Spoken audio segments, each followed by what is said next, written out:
Halo, halo, halo, halo. Selamat siang saudara-saudaraku, my brother and my sister.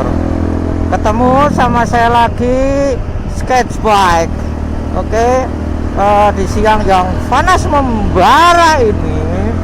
Sekarang panas sih, soalnya sekitar jam 2 sekarang. Jam 2 lebih kali. Kita akan melanjutkan obrolan soal rumus menentukan harga karya seni. Nah, rumus ini sebenarnya kemarin saya sudah bikin videonya, tetapi saya sungguh sayang videonya itu rusak dan terhapus. Otomatis saya harus membuat video ulang tentang rumus ini gitu loh.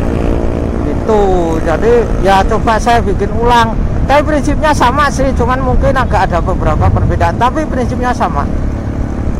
Kalau kemarin kan yang menentukan harga itu adalah ide dari karya seni teman-teman.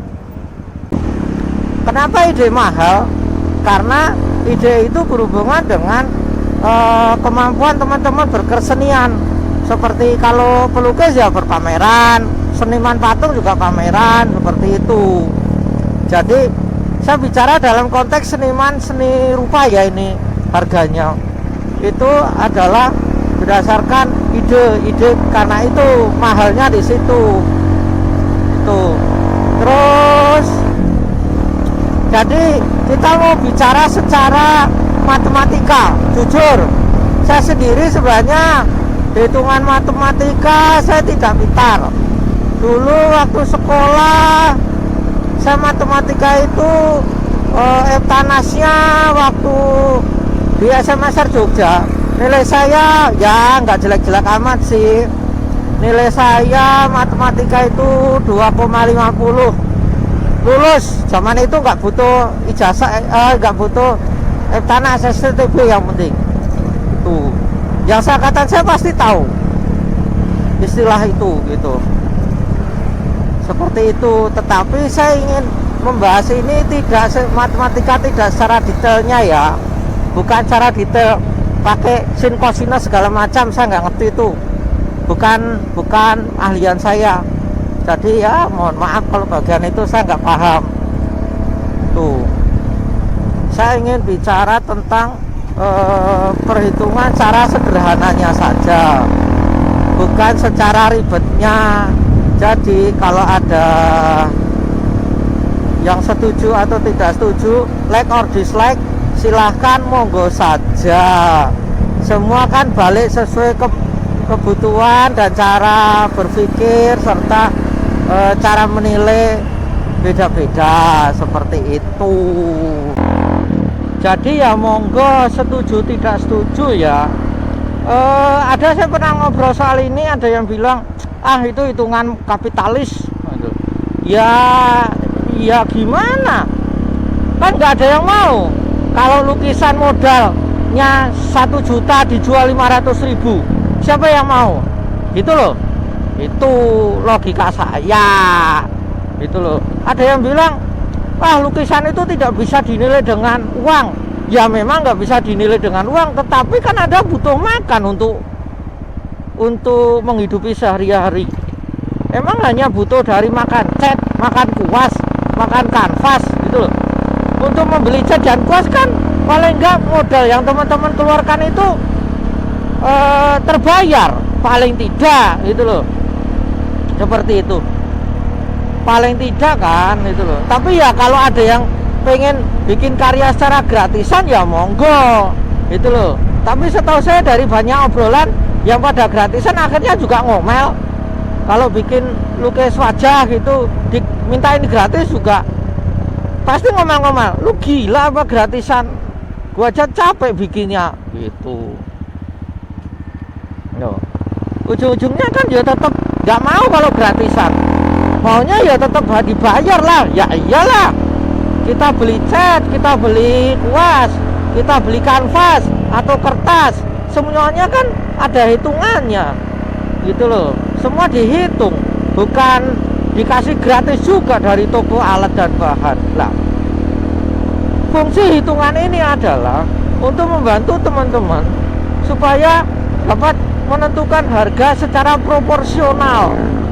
Itu loh, secara proporsional. Jadi saat ditanya orang, "Mas, saya pesan foto wajah, lukisan wajah."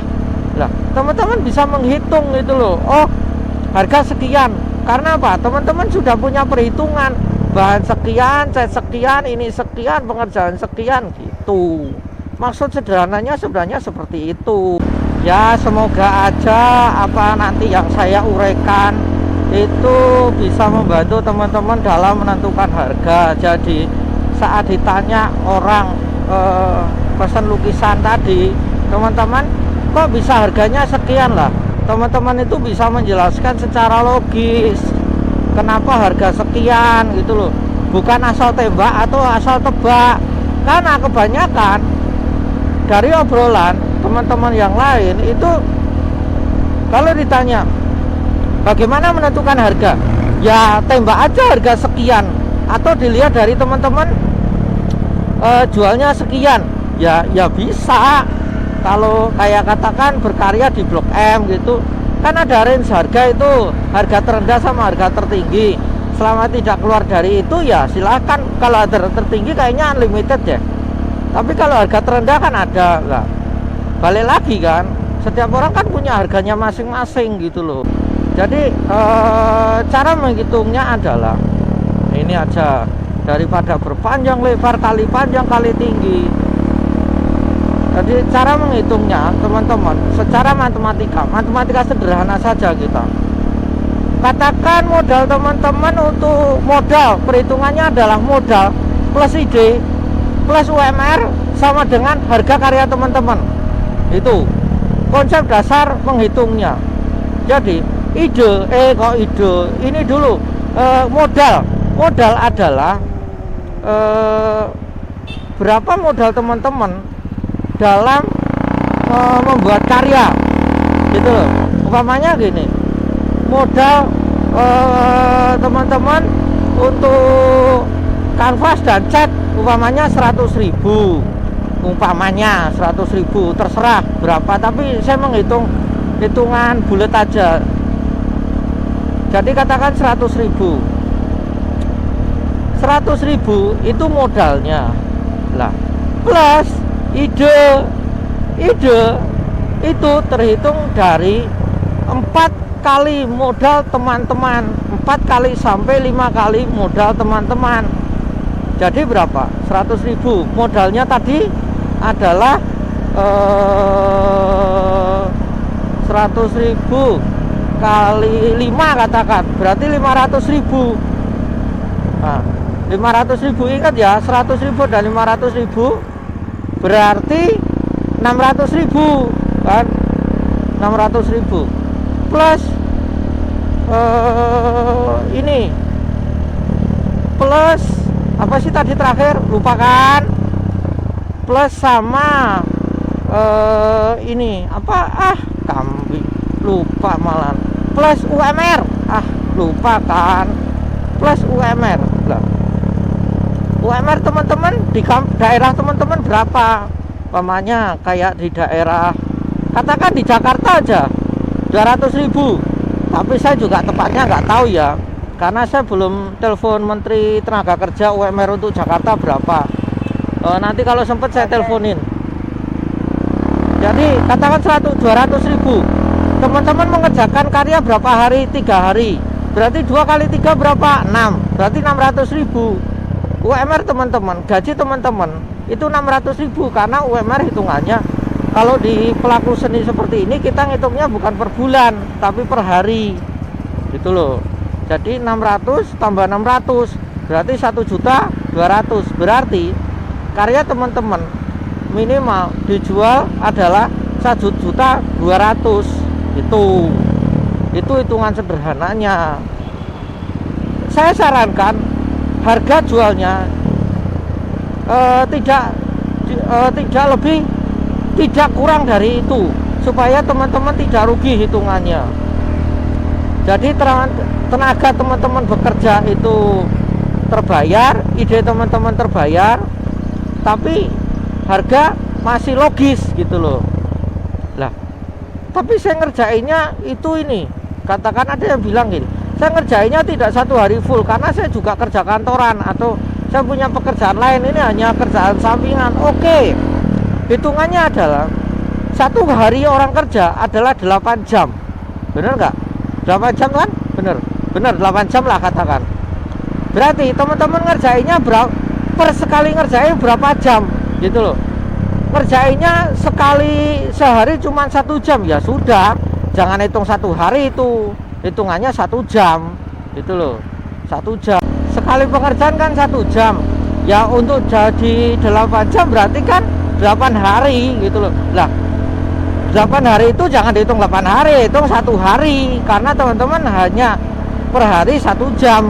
Itu kira-kira seperti itu ya, tinggal dihitung gitulah itu. Jadi ada hitungan matematis, ada hitungan jelas gitu loh. Jangan sampai, ingat, jangan sampai teman-teman membohongi klien, teman-teman membohongi pembeli, karena menurut saya itu sangat berbahaya gitu loh, untuk nama baik teman-teman sendiri, untuk nama baik teman-teman itu sangat tidak baik dan menurut saya tidak etis, sangat tidak etis. Karena ingat, kita menjual karya seni gitu loh, bukan hanya barang asal laku. Itu ingat, itu penting menurut saya, dan itu wajib dipegang. Karena bagi saya kejujuran dalam menjual karya seni itu sangat-sangat penting. Ingat, seperti yang pernah saya bilang, kualitas bahan, kualitas barang itu wajib dipertahankan, wajib tetap dijaga, seperti itu. Ya itulah, ada seorang teman dulu, sebenarnya teman di sebuah grup sih. Saya tanya bagaimana cara mereka menghitung. Ada yang bilang gini, ya sudah, kalau saya sih gampang hitungnya. Umpamanya si A beli karya saya harga 100.000, saat dia bayar 100.000, saya minta dia untuk bilang ke orang kalau belinya jangan 100.000 tetapi 200.000. Lah, terus ada si B datang lagi, saya kok dikasih tahu si A karya bapak harganya 200.000, bener ya? Ya. Oh ya, udah. Nah, terus waktu dia bayar karya kita 200.000, kita ngomong sama si B, tapi jangan bilang 200.000 ya, bilang 300.000 gitu. Begitu seterusnya sampai harga kita naik. Tapi menurut saya itu nggak logis gitu loh. Karena gini, si pembeli pasti akan berpikir, kalau saya diomongin seperti ini, berarti yang sebelum saya juga diomongin seperti itu dong. Berarti harga saya sebenarnya harganya di bawah itu dong. Itu udah logika kita sederhana orang itu loh, logika sederhana kita. Dan saya anggap itu pembohongan, menipu gitu loh. Dan saya pikir itu nggak etis. Kita kasih tahu aja harganya sekian, harga sekian karena ini modalnya sekian, kita butuh ide sekian, ini sekian. Saya pikir si pembeli akan menerima pemahaman itu. Karena ingat, kita menjual karya bukan hanya sebatas menjual karya. Kepercayaan, trust seseorang itu sangat-sangat penting buat kita sebagai pelaku seni. Karena ingat, satu orang pembeli, satu orang konsumen itu membawa 1000 konsumen. Seperti yang saya bilang kemarin gitu loh.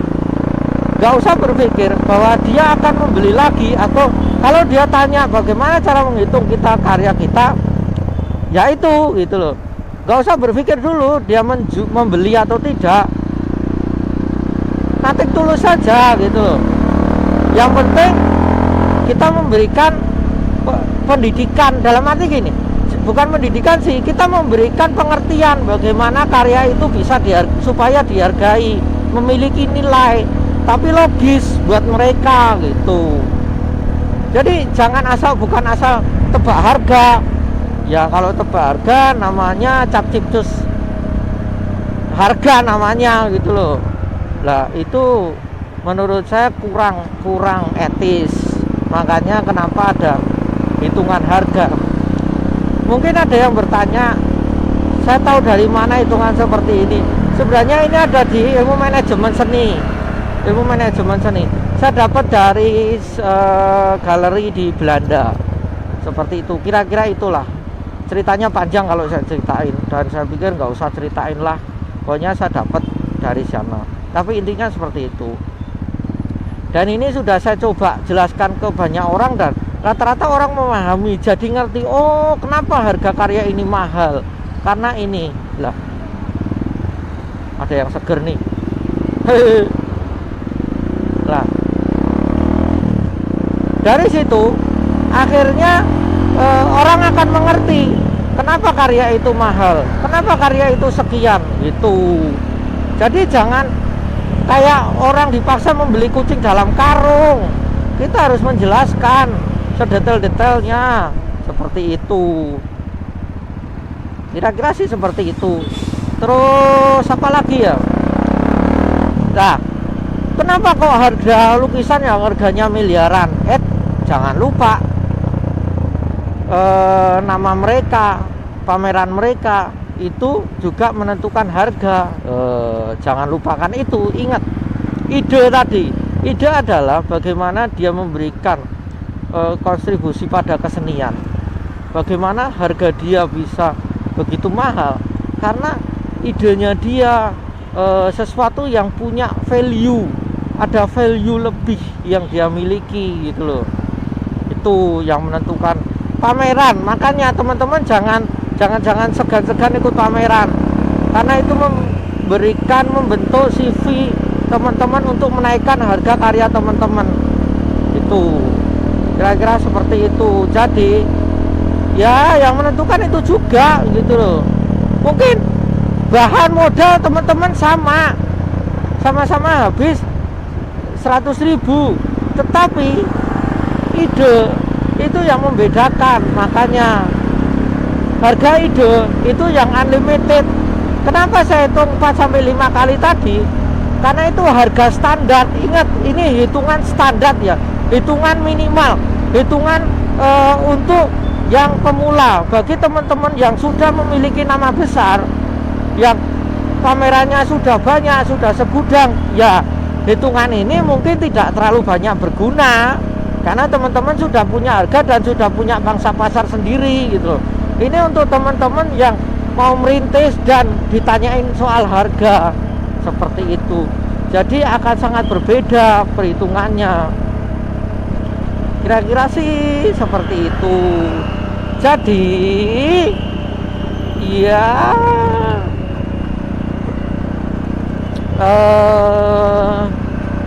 jadi ya balik lagi, silahkan dalam menilai harga itu seperti gimana. Tapi itu pemahaman dasar saya dalam menghitung sebuah harga.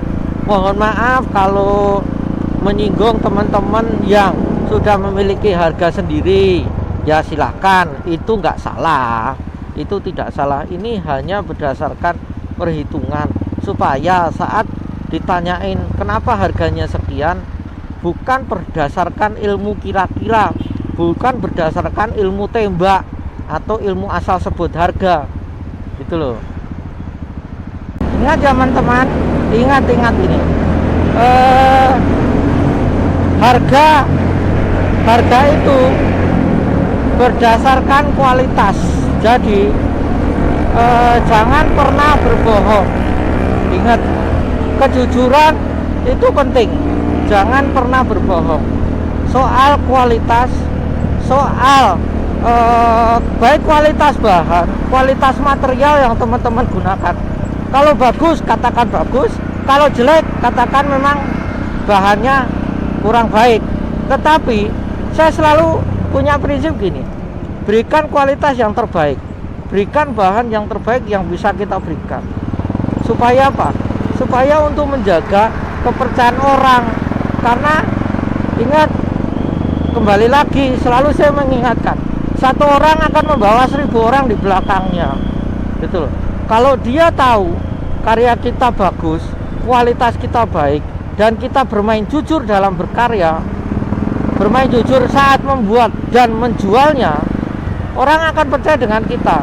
Dengan orang percaya dengan kita, orang akan kembali lagi dengan kita. Jadi umpamanya gini, umpamanya si A pesen, wih karyanya bagus nih lah.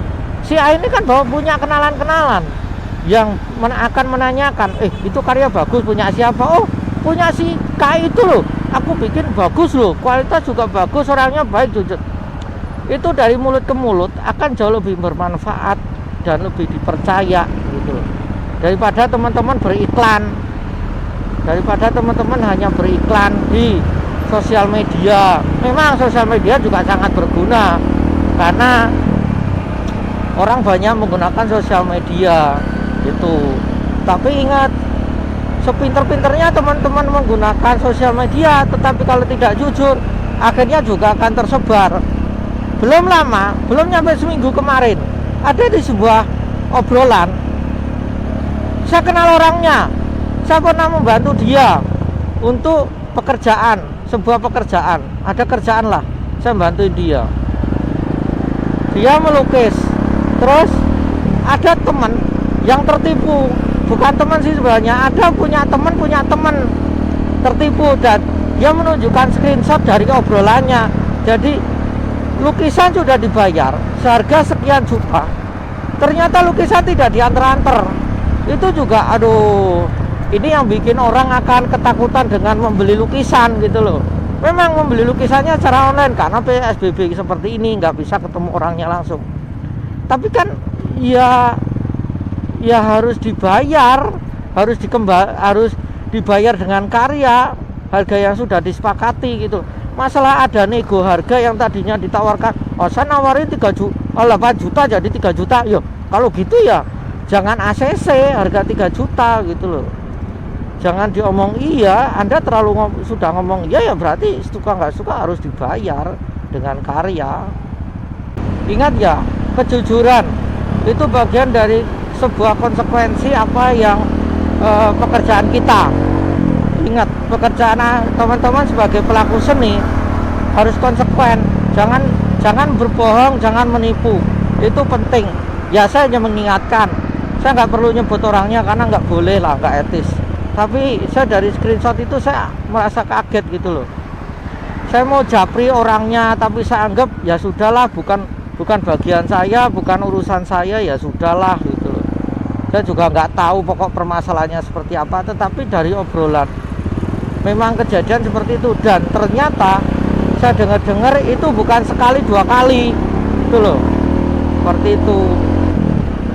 Karena saya tahu tinggalnya di mana, tetapi dia ngaku tinggal di daerah mana gitu. Seperti itulah kira-kira. Oke, mungkin sekian dulu. Nanti kalau saya ngobrol lebih panjang dan lebar lagi sama Tinggi, mohon maaf kalau ada kekurangan, mohon maaf kalau ada hal yang kurang berkenan kepada teman-teman. Bukan bermaksud untuk menghakimi, menyalahkan atau menggurui. Ini hanya sebatas berbagi ilmu, berbagi cerita, berbagi pengalaman. Itu kembali lagi sebuah kebahagiaan dan kehormatan buat saya teman-teman nonton video saya ini. Saya sangat senang bisa berbagi pengalaman dengan teman-teman, bisa berbagi pengetahuan, bisa berbagi ilmu. Kalau teman-teman suka silahkan like, teman-teman ada masukan, ada hal lain silahkan komen.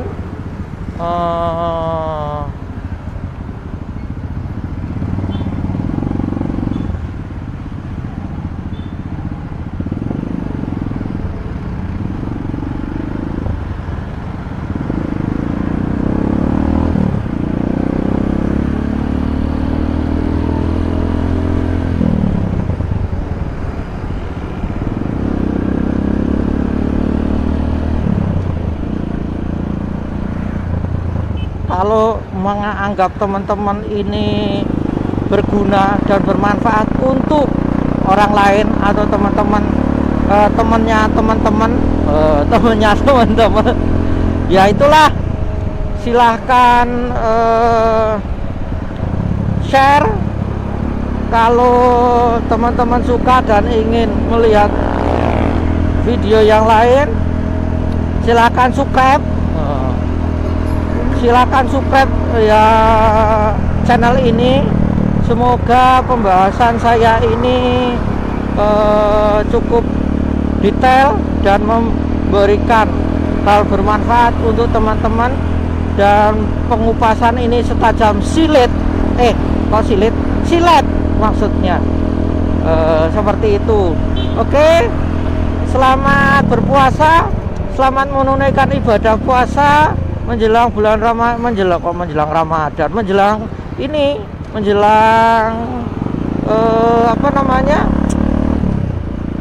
Idul Fitri. Tinggal beberapa hari lagi, seminggu lagi kali ya, atau 10 hari lagi Idul Fitri. Tidak usah pulang kampung di Jakarta saja. Yang di Jakarta pokoknya nggak usah pulang kampung lah, tetap di daerah masing-masing. Yang pekerjaannya agak tertunda ya berdoa. Saya pun juga banyak pekerjaan yang tertunda dan harus di reschedule. Uang juga otomatis harus berkurang, seperti itu. Mungkin itu saran saya, dan selalu saya ingatkan untuk teman-teman, jangan lupa minum obat cacing bagi yang cacingan. Kalau enggak sih ya jangan minum obat cacing, minum baygon aja. Jangan, mati nanti, nggak bisa berkarya. Udah gitu aja lah. Terima kasih untuk kesetiaan teman-teman bergabung bersama saya di sini. Oke, I love you, and I love you full. Untuk teman-teman, sahabat, saudara, brother and sister. Oke, gitu aja. Bye bye.